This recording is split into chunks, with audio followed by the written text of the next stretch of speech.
ابو جال نے جب اعلان کیا نا جو حضور کو شہید کرے گا تو اسے 100 سرخ اونٹ دیے جائیں گے.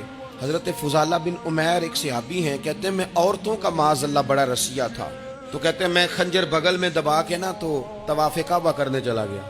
کہتے ہیں وہاں جب میں پہنچا تو میں نے دیکھا حضور بھی طواف کر رہے ہیں، تو نبی کریم نے مجھے دیکھتے ہی حضور میرے قریب آئے اور مجھے نہیں بتانا پڑا. حضور فرمانے لگے تیرا نام فضالہ ہے؟ میں نے کہا ہاں. تو محبوب فرمانے لگے کیا باتیں کر رہے ہو اپنے آپ سے؟ کہتے میں دل میں سوچ رہا تھا کہ طواف کرتے میرے قریب سے گزریں گے تو خنجر مار دوں گا. کیا باتیں کر رہے تھے؟ فضالہ کہتے ہیں میں تو جب آیا تھا تو ایک بی بی سے مل کے آیا تھا، میں نے کہا تھا کہ میں آج بڑی رقم لے کے آؤں گا اور معاذ اللہ تیرے پاس رات گزاروں گا. کہتے ہیں میں تو اس سے بات کر کے آیا تھا. اب حضور سید عالم صلی اللہ علیہ وسلم نے پوچھا تو فضالہ ہے؟ میں نے کہا ہاں. کیا باتیں کر رہے تھے اپنے آپ سے؟ میں نے جھوٹ بولا. میں نے کہا جی وہ تو میں تو ذکر کر رہا تھا اپنے دل میں. کہتے ہیں حضور مسکرائے اور مسکرا کے فرمانے لگے چل چھوڑ، جس کام آیا تھا وہ کرتا کیوں نہیں؟ میں جو تیرے سامنے کھڑا ہوں تو کرنا. خیال آیا مسلمان نیک و بد پہچان جاتے ہیں اور آقا آدمی کے دل کی باتیں جان جاتے ہیں. کرنا وہ کام. تو فضالہ کہتے ہیں کہ میں کانپ گیا، میرے ہاتھ سے وہ خنجر گر گیا. حضور نے میرے سینے پہ ہاتھ پھیرا، اس طرح پھیرا کہ زندگی میں اتنا سکون کبھی نہیں ملا. میں قرار محسوس کرنے لگا.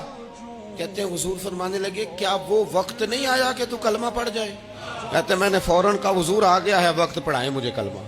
کہتے ہیں نبی پاک نے کلمہ پڑھا دیا، میں مسلمان ہوا. میں واپس لوٹا تو وہی عورت بن سنور کر تیار ہو کر گلی میں کھڑی تھی. عادتیں بدل جاتی ہیں.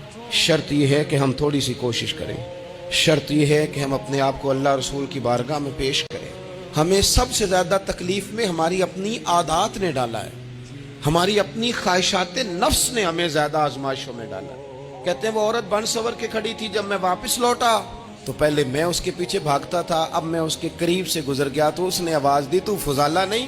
کہتے ہیں میری جھکی ہوئی گردن، میں سر نہیں اٹھاتا. مجھے کہنے لگی تو وہ نہیں ہے جو فضالہ ہے؟ میں نے کہا ہوں میں فضالہ، پر وہ والا نہیں جو تجھے ملا کرتا تھا. کہا تو اب کون ہے؟ کہنے لگے میرا ٹائٹل بدل گیا ہے، میرا تعارف بدل گیا ہے، اب میں رسول کائنات کا غلام ہو گیا ہوں.